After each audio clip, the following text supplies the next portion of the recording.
El ingeniero López dice en un momento, el ingeniero que hasta ahora era Cris, el ingeniero de los bolsos. Hay más nombres en esta historia de bolsos y de la corrupción, Cris. Bueno, ante todo, le voy a alcanzar un café a Diego Cabot. ¿Hace cuántas horas no dormís, Diego? A ver, y más de 30 seguro. Más, anoche prácticamente no dormimos, estuvimos trabajando y haciendo cosas, lo que vieron hoy a la mañana en lanación.com.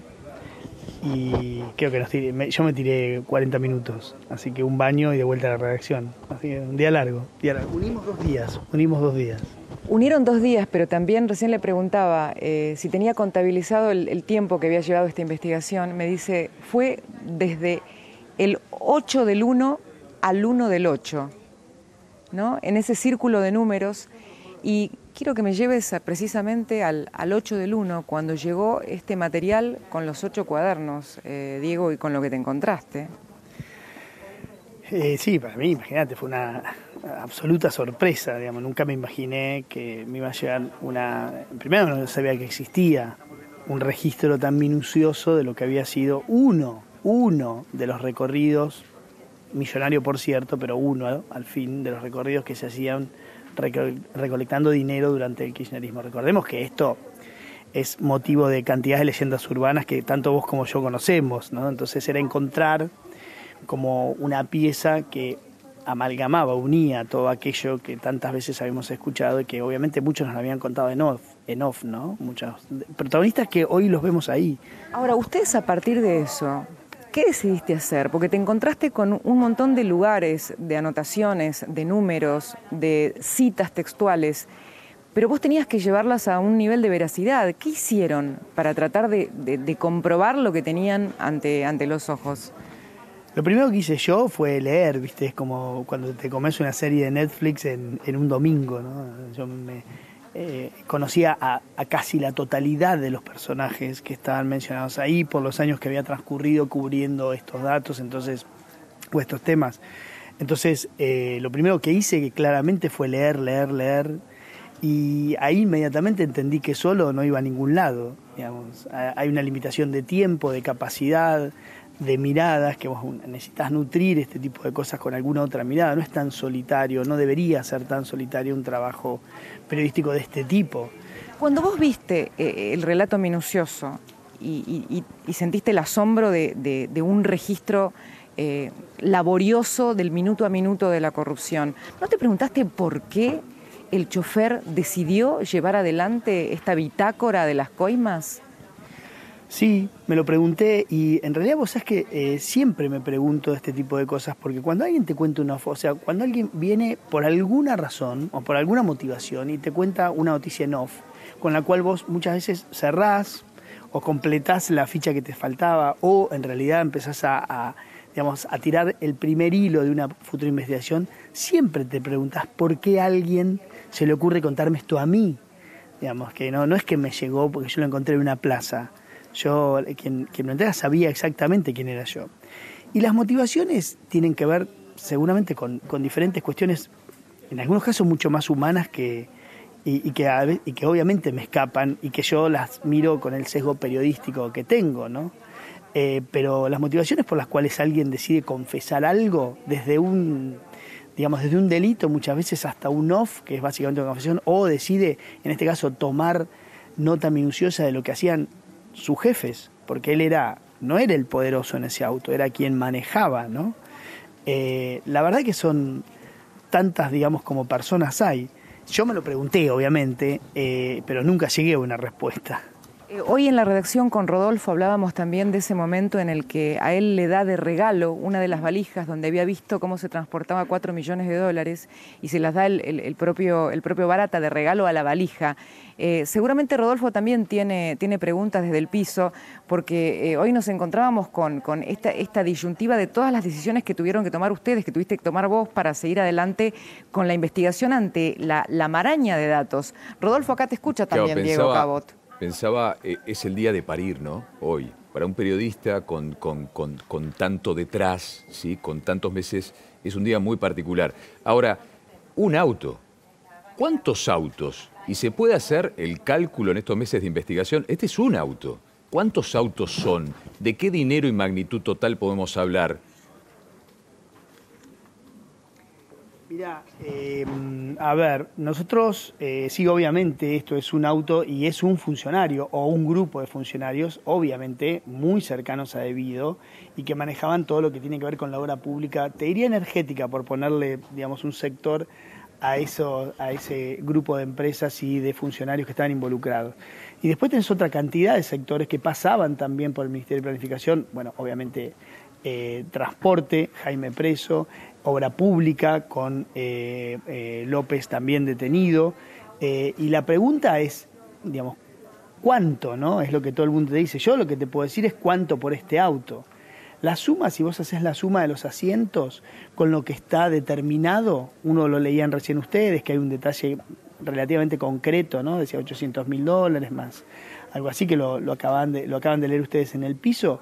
Bueno, esa suma que la hizo la justicia da $53 millones. Pero hay una cantidad de asientos más que no tienen este detalle del monto y que la Fiscalía, algunos investigadores, fueron más o menos estimando de acuerdo a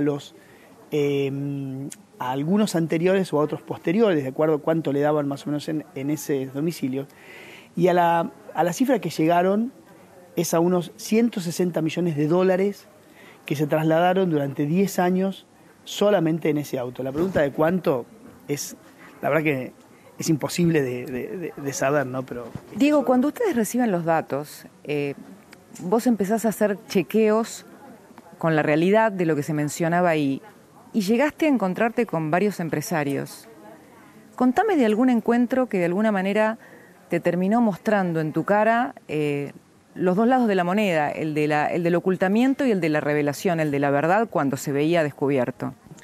Sí, nosotros hicimos un camino, digamos, ascendente de la prueba, o sea, desde el asiento hacia adelante, y después, con algunos casos que elegimos como para chequear esa información, fuimos, digamos, en viceversa, ¿no?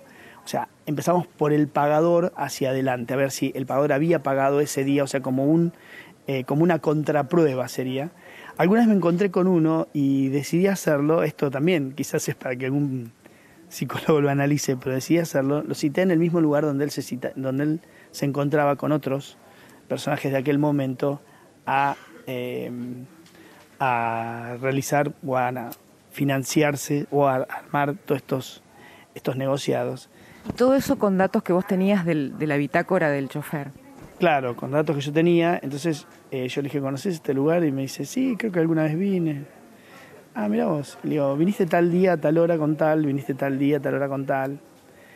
Y lo que ves, hoy alguien se lo comentaba, es como la transformación de una cara, ¿no? Cuando vos te encontrás con alguna verdad que por alguna razón le llegó a alguien y que tiene algo de valedero, ¿no? Entonces, bueno, las caras se transformaban, pero siempre la reacción ante yo a ninguno le llevé ningún documento, porque esto nosotros lo tuvimos muy reservado acá en La Nación. Todos los que tenían que saberlo lo sabían, pero más allá de eso éramos muy poquitos los que trabajamos sobre esto. Y claro, sin los documentos y sin la evidencia, obviamente todos lo negaban. Y también con esta impronta de impunidad que muchas veces el poder digamos, como que te estampa frente a la cara, ¿no? También lo hablábamos, Rodolfo, esto, ¿no? De quienes creen que nunca les va a llegar a ellos la mano de la justicia. Exacto. Porque si no hay otra explicación para tanta impunidad. Pensaba qué bueno el relato de Diego, porque habla no solo de la parte de haber recibido un material calentísimo, sino del propio chequeo periodístico, de las notas que no quiero ni saber lo que van a publicar en los próximos días La Nación, sino también después de la decisión de llevarlo Diego a la justicia. Sí, eso tiene que ver con que en un momento, cuando ya teníamos, te diría que prácticamente toda chequeada la información, nos detuvimos a pensar, bueno, ¿qué tenemos y qué hacemos, no?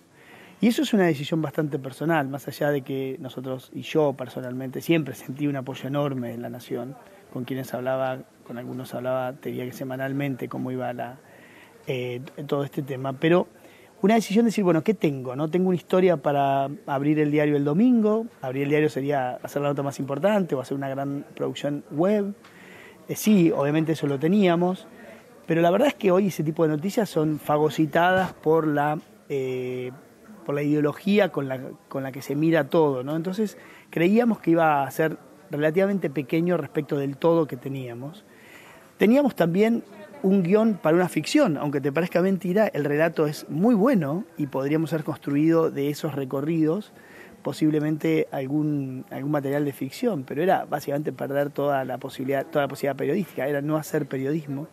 Y la otra es decir, bueno, si nosotros confiamos en lo que tenemos acá es exactamente la descripción más cruda de uno de los, te diría, de las no solamente organizaciones, sino de los esquemas de financiación de la política y de la corrupción históricos de la Argentina, que es la obra pública. Y si tenemos eso, o en realidad los contratistas del Estado, por poner, digamos, como una cosa macro, y si tenemos eso, creo que vale la pena hacer otra cosa más que una nota del domingo. Y ahí es cuando decidimos, en contra de nuestro instinto, pero sí quizás con más, te diría, conciencia ciudadana en algún punto que, digamos, que vocación periodística, no solamente llegar a la justicia, sino compartir, vos sabés que los periodistas somos bastante amarrete con los datos, compartir esta información con funcionarios judiciales y que ellos avancen y nosotros después, si había información, si ellos podían chequear eso, ir por atrás. Diego, finalmente, porque estamos atestiguando también, tiene 1000 mensajes en su WhatsApp en este momento, digo que no ha llegado a ver, pero también algunos llamados.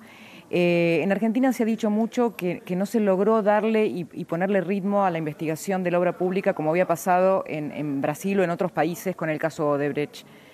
¿Vos podés anticipar, con la información que tenés, Diego, que va a haber una cadena de arrepentidos en los próximos días?